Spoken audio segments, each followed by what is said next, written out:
Irmãos, abram as suas Bíblias no Evangelho de Lucas. Lucas, capítulo de número 11.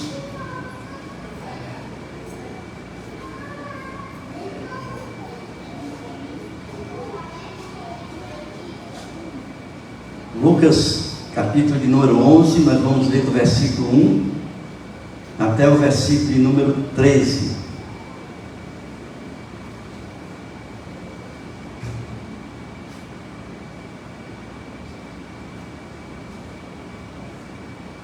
Diz assim a palavra do Senhor: Jesus estava orando em certo lugar, e quando terminou, um dos seus discípulos lhe pediu: Senhor, ensina-nos a orar, como também João ensinou os discípulos dele. Então Jesus disse: quando vocês orarem, digam: Pai, santificado seja o teu nome, venha o teu reino, o pão nosso de cada dia dá-nos diariamente, perdoa-nos os nossos pecados, pois também nós perdoamos a todo o que nos deve, e não nos deixes cair em tentação. E se um de vocês tiver um amigo e for procurá-lo à meia-noite, dizendo: Amigo, me empreste 3 pães, porque outro amigo meu chegou de viagem e eu não tenho nada para lhe oferecer. E se o outro lhe responder lá de dentro: deixe-me em paz, a porta já está fechada e eu e os meus filhos já estamos deitados, não posso me levantar para lhe dar os pães. Digo a vocês que se ele não se levantar para dar esses pães por ser seu amigo, ele o fará por causa do incômodo e lhe dará tudo de que tiver necessidade. Por isso digo a vocês: peçam e lhes será dado, busquem e acharão, batam e a porta será aberta para vocês. Pois todo o que pede, recebe, o que busca, encontra, e a quem bate, a porta será aberta. Quem de vocês, sendo pai, daria uma cobra ao filho que lhe pedir um peixe? Ou daria um escorpião ao filho que lhe pede um ovo? Ora, se vocês que são maus sabem dar coisas boas aos seus filhos, quanto mais o Pai Celeste, que dará o Espírito Santo aos que lhe pedirem. Amém, queridos? Muito bem. Nós temos aqui um momento em que Jesus está orando. Um dos grandes ensinamentos que Jesus deixou para nós foi a sua vida de oração. Era uma pessoa que se dedicava extremamente à oração, horas e horas de joelho, falando com o Pai Celeste. Muitas vezes a noite toda ele passava orando, falando com o Pai Celeste. E naquele momento em que ele está orando, os seus discípulos estão observando-lhe. Interessante que muitas vezes nós temos esse desejo de orar como outras pessoas oram. A gente olha muitas vezes e vê a abnegação, o momento ali de entrega, no momento da oração de determinadas pessoas, e nós sentimos o desejo de orar como essas pessoas oram. E eu enxergo aqui que os discípulos estavam vendo Jesus orar e eles sentiram esse desejo de orar como Jesus estava orando. Talvez o desejo de dizer assim: Senhor, nos ensina a orar, porque nós queremos, da mesma forma que o Senhor, receber também uma resposta de Deus das nossas orações. Ou então dizer assim: estou vendo que o Senhor está tão entregue nesse momento de oração, eu gostaria de ter esse momento de entrega também. É um desejo legítimo do nosso coração, o desejo de querer ter intimidade, ter uma proximidade maior com Deus. E o momento é este, o momento da oração, o momento de conversarmos com o Senhor.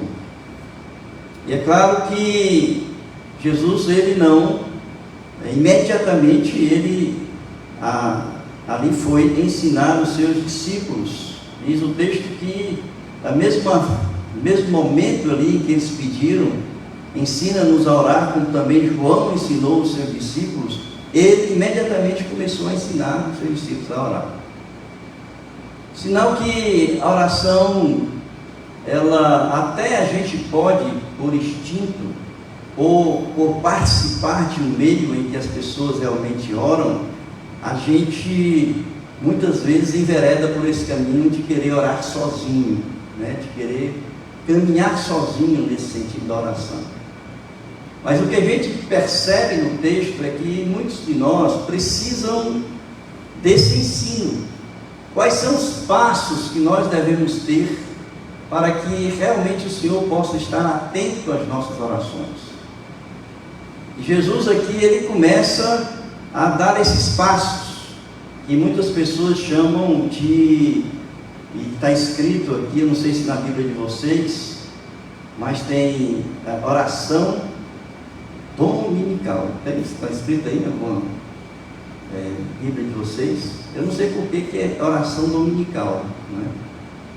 Na versão revista e atualizada de Almeida, ela tem oração dominical, né? Que é o Pai Nosso. E na minha tem Jesus ensina a orar, que é a NAA, é bem diferente. Mas não tem nada que indique aqui que essa oração foi no domingo. Eu não sei por que é oração dominical. De qualquer forma, Jesus, ele está colocando para nós aqui, ensinando os seus discípulos os passos para a oração. E a primeira coisa é como nós devemos nos dirigir a Deus. Existe uma certa mudança na nossa relação com Deus, do Antigo Testamento para o momento em que nós nos convertemos, entregamos a nossa vida a Jesus. A nossa relação com Deus deixa de ser aquela relação de distanciamento. No Antigo Testamento, Deus era distante, aliás, os homens se sentiam distantes de Deus, melhor falando. Tanto é que dentro do próprio templo existia uma cortina que separava, e não era todo mundo que podia entrar nessa cortina, só os sacerdotes. E que as pessoas falavam com Deus por meio do sacerdote. Deus era tão distante que quando eles não podiam pronunciar o nome de Deus, porque eles tinham Deus numa distância, numa posição tão sublime, tão superior, que eles não se sentiam capazes de serem pessoas capazes de pronunciar o nome de Deus. E Jesus está dizendo aqui que nós devemos buscar ao Senhor com uma intimidade maior. Nós devemos buscar ao Senhor na oração olhando como um Pai. Não é somente como o Senhor. É claro que a figura do Pai não significa dizer uma intimidade irreverente, mas uma intimidade onde há respeito, uma intimidade onde nós continuamos a olhar para Deus ainda como Senhor, portanto, respeito e Senhor, porque é assim que nós devemos olhar os nossos pais. O Pai, ele é nosso amigo, é nosso confidente, mas antes de tudo, ele é Senhor. Nós precisamos ter respeito com o Pai. Precisamos ter intimidade com o Pai, mas precisamos respeitá-lo, com amor, mas também com respeito, com o Senhor. E Jesus então diz que nós devemos nos dirigir a Deus, como esta figura de um Pai. Ele diz, Pai. Então é assim que nós devemos buscar, não mais olhando para esse distanciamento, essa figura tão distante de nós alcançarmos, intangível para nós, mas na possibilidade de que realmente nós podemos conversar com Ele e ter intimidade com Ele. E depois ele diz que não apenas nós devemos buscar essa intimidade na oração, onde ali nós vamos derramar o nosso coração, ser confidente dele, mas nós precisamos também respeitá-lo como santo. Ele diz: santificado seja o teu nome. Santo. Santo significa dizer separado.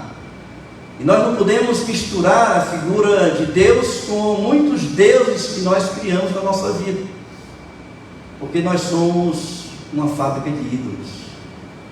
Nós criamos deuses em todas as esferas da nossa vida, da nossa existência, ou deuses que nos cercam, que nós confiamos, pessoas que nos cercam, que muitas vezes são também nossos confidentes, e que nós confiamos nessas pessoas.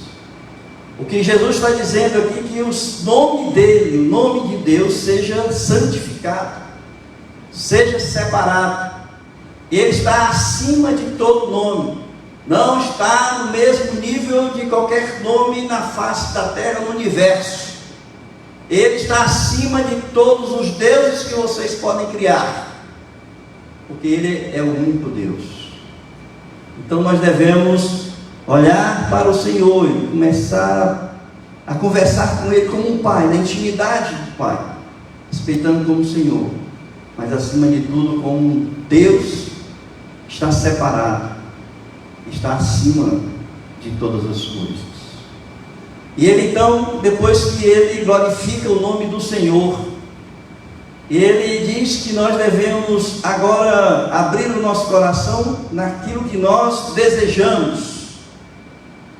E ele coloca como terceira, como outra contexto aqui dentro da oração, ele diz: o pão nosso de cada dia dá-nos diariamente. O nosso de cada dia dá-nos diariamente. É interessante, irmãos, que eu estava olhando esse texto, pesquisando, e muitas vezes nós oramos como o pão nosso de cada dia, o nosso alimento diário, o alimento que nos sustenta. E eu estava vendo uma explicação desse texto por Russell Shedd. Ele fez uma exegese desse texto, e ele estava dizendo que, na verdade, essa palavra, quando ele diz nos dá pão nosso de cada dia, dar-nos diariamente, o significado dessa palavra no grego é assim: dá-nos aquilo que é de amanhã, nos dá hoje, aquilo que é para amanhã, nos dá hoje. É diferente quando a gente olha para o original e a gente percebe que nesse pedido é algo de amanhã que possa nos preencher hoje. E o seu Shedd vai dizer o seguinte: o pão que nós devemos buscar, que é o pão que amanhã nos liberta e que nos preenche, que nos alimenta espiritualmente, é Jesus, é o Salvador. Veja como muda a figura, e muitas vezes quando nós estamos orando, porque aqui Jesus está dizendo assim: nós precisamos do Salvador Jesus para nos alimentar espiritualmente, nos fortalecer na nossa caminhada do dia a dia.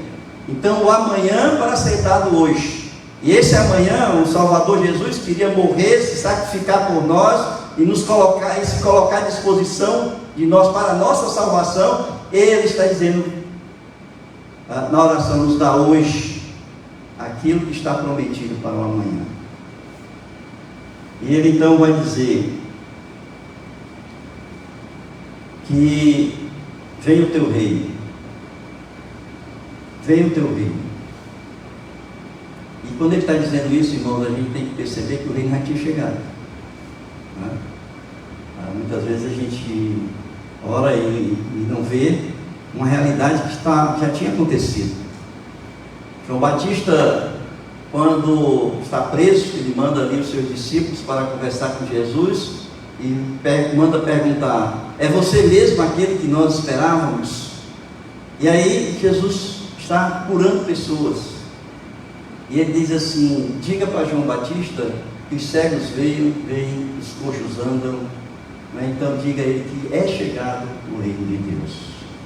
Portanto, quando Jesus veio, chegado o reino de Deus, porque Jesus é o rei desse reino. E quando ele fala então, venha o reino sobre nós, eu quero estar querendo dizer aqui, irmãos, segundo Russell Shedd, ainda na visão dele, da exegese que ele fez desse texto, é a expansão do reino de Deus. Que esse mundo possa ser cheio da presença de Deus. E nós sabemos que o reino de Deus é onde há o quê? O governo de Deus. Então que o mundo possa ser alcançado pelo reino, o governo do Senhor, de Deus, possa todo mundo ser alcançado. Então nós devemos nos direcionar para Ele como Pai, como Santo, o reino que já chegou, mas que precisa se expandir, ou seja, venha o teu reino, alcança o mundo todo, que nós precisamos nos alimentar do pão da vida. Jesus vai dizer que nós devemos trabalhar não pelo pão que perece, mas daquele que nos dá a vida eterna, né, no Evangelho de João. É este pão a qual ele está se referindo aqui. E ele então diz, ainda na sua oração, ele diz e pede o perdão dos nossos pecados. Ele diz, perdoa-nos os nossos pecados, pois também nós perdoamos a todo aquele que nos deve. E é importante que a gente entenda essa palavra deve, né, como dentro desse contexto do perdão. Porque a mágoa é uma dívida emocional que alguém contrai contra a gente. Quando alguém faz algo que nos magoa, que nos ofende, ele está ali criando uma dívida emocional. Agora perceba o seguinte, que a dívida emocional, ela não tem preço. Não tem como você pagar uma dívida emocional. E que muitas vezes as pessoas querem liberar o perdão a título de compensação. Ou seja, algo que possa compensar aquela dívida, como se nós pudéssemos pagar essa dívida. Muitas vezes nós queremos que o outro sofra como nós sofremos. Muitas vezes nós queremos que o outro morra, para que a gente possa aliviar a nossa alma daquela mágoa que nós temos. E na verdade, o perdão, ele é independente daquilo que a pessoa fez por nós, porque o perdão é algo que beneficia somente aquele que foi magoado, e não aquele que magoou. Então nós devemos, em primeiro lugar, irmãos, olhar para aqueles que nos ofendem, para aqueles que nos magoam, e liberar o perdão, porque sem perdão não há relação com Deus. Diz o autor aos Hebreus, capítulo 12, que nós não podemos deixar nenhuma raiz de amargura se desenvolver em nosso coração, porque nós estamos afetando as pessoas que estão à nossa volta, mas nós também estamos cortando a nossa relação com Deus. E é por isso que Jesus, quando Ele nos ensina a orar, Ele está dizendo aqui, Senhor, perdoa-nos os nossos pecados, pois também nós perdoamos a todos os que nos devem. Então nós perdoamos aqueles, a dívida, nós liberamos aquela dívida, mandamos seguir em frente para que a nossa saúde emocional seja restabelecida. E aí sim, agora nós estamos aptos para receber o perdão de Deus. Só estaremos aptos para receber esse perdão de Deus quando nós liberamos o perdão às pessoas que nos magoaram. E ele então conclui esse ensino da oração quando ele diz, não nos deixe cair em tentação. E nós precisamos entender um pouco sobre isso aqui, irmãos, porque muitas vezes você pensa que a tentação é pecado. Ser tentado é pecado. E na verdade, se fosse pecado, Jesus teria pecado, porque ele foi tentado no deserto. Depois de 40 dias e 40 noites, o diabo chegou ali e foi tentar Jesus. Na verdade, todos nós somos tentados. Não é? O que Jesus está dizendo aqui não é cair em tentação. A estrutura desse texto aqui é não cair na tentação. É diferente, né? Uma coisa é você ser tentado, a outra coisa é você se deixar levar pela tentação.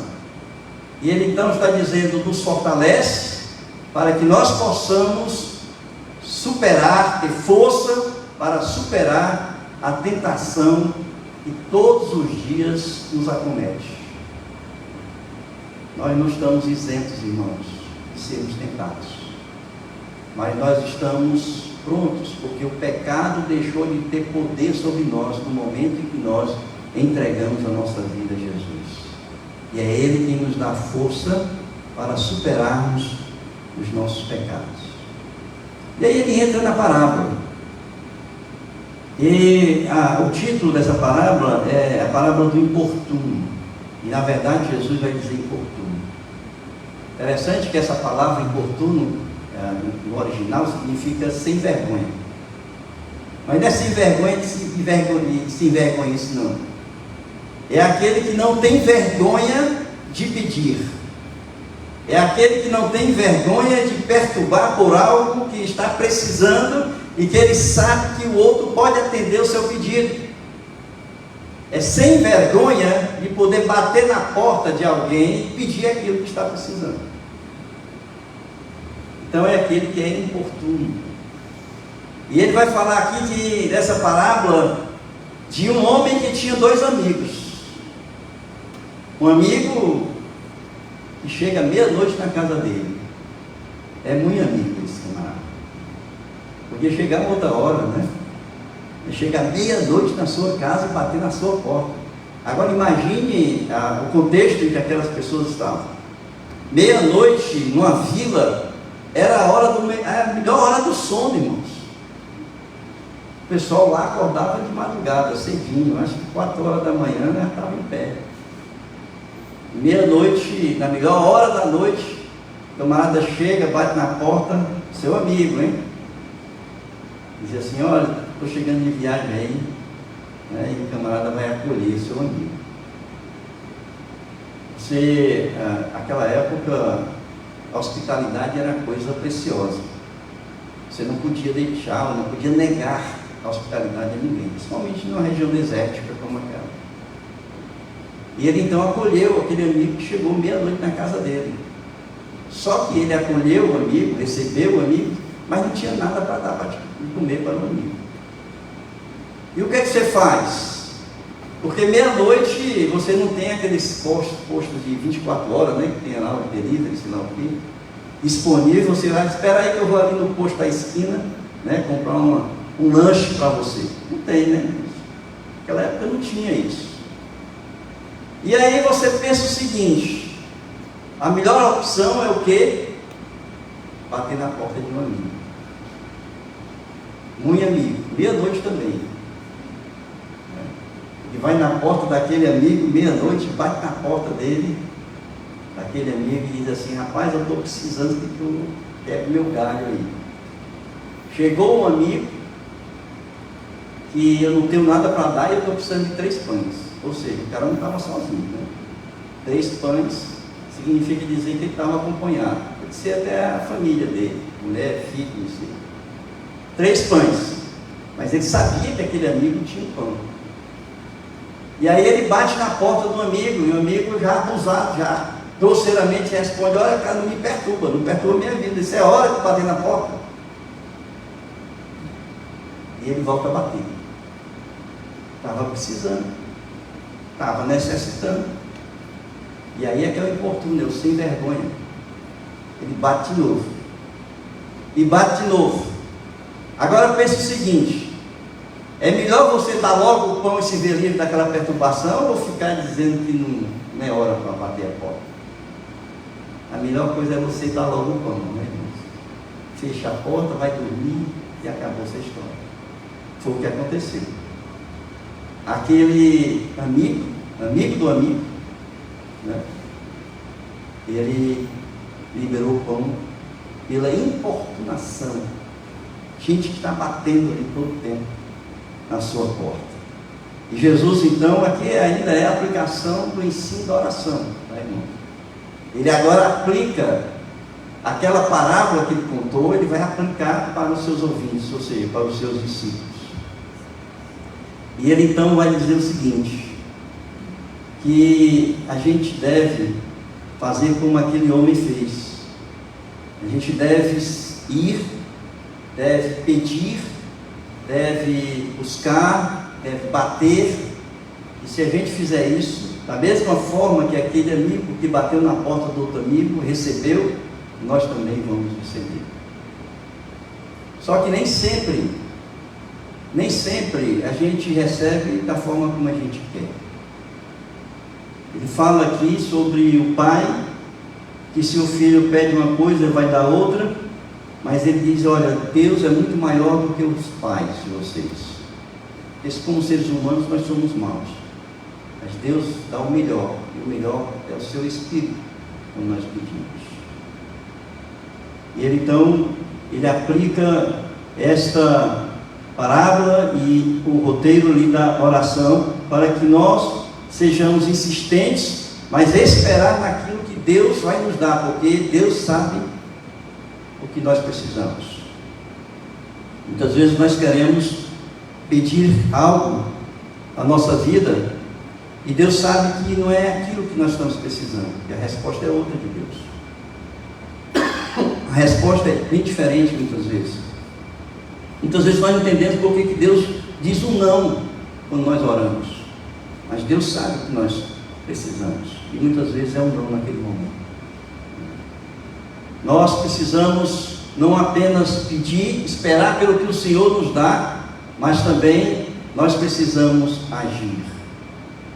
Aquele homem que estava precisando, ele teve que agir, ele teve que sair à meia-noite, perturbar um amigo à meia-noite e pedir aquilo que ele estava precisando. Nós precisamos agir. Às vezes nós estamos pedindo, irmãos, por exemplo, entendimento da palavra de Deus. E a gente está orando dizendo, Senhor, eu não consigo entender a palavra. Eu leio a palavra, mas não consigo entender. E a gente muitas vezes fica esperando que o Senhor nos dê, abra a nossa cabeça, abra o nosso entendimento, e a gente venha a entender aquilo que está escrito na Bíblia. Mas nós não vamos à escola bíblica dominical, por exemplo. Nós não participamos dos cultos na igreja, por exemplo. Ou seja, nós pedimos, mas não agimos. Nós precisamos não só pedir, nós precisamos bater, nós precisamos buscar. Nós precisamos pedir, precisamos agir para receber aquilo que nós queremos receber. E eu quero encerrar, irmãos, tirando algumas lições sobre isso. Sobre tudo isso que Jesus nos ensinou. Porque Ele vai aplicar. Ele vai aplicar a oração e Ele vai dizer que é necessário que nós tenhamos fé e persistência na oração. Nós só precisamos pedir, buscar e bater. E quando Ele fala sobre pedir, buscar e bater, Ele está dizendo exatamente o seguinte. Primeiro, primeiro nós precisamos, ou seja, Jesus está incentivando a pedir. Ou seja, pedir é necessário para identificar uma necessidade. Nós temos uma necessidade, sabemos que só Deus pode atender aquela necessidade, nós precisamos então pedir. Nós identificamos a necessidade, mas nós reconhecemos que somente Deus pode atender aquela necessidade. Portanto, nós precisamos ter humildade de poder estar diante do Senhor e abrir o nosso coração, dizendo a Ele que nós precisamos, daquilo que nós estamos pedindo. Pedir significa também, eu pressuponho, confiança em Deus, uma confiança pessoal em Deus.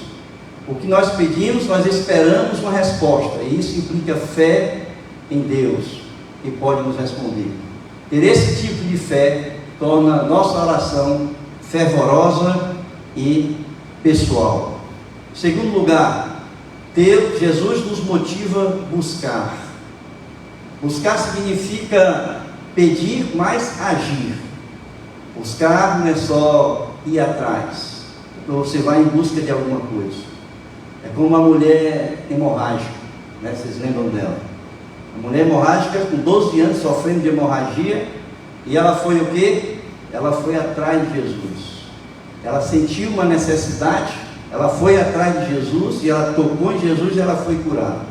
Então ela agiu, ela buscou, ela pediu ali naquele momento que ela fosse curada. Ela pediu com fé em seu coração que ela fosse curada. Então, pedido, buscar é agir e pedir. É um pedido com ação. Significa que a nossa petição deve ser sincera e acompanhada de atitudes diligentes que estão em harmonia com o que estamos pedindo. É como aquele cego de Jericó. O cego de Jericó, irmãos, foi insistente.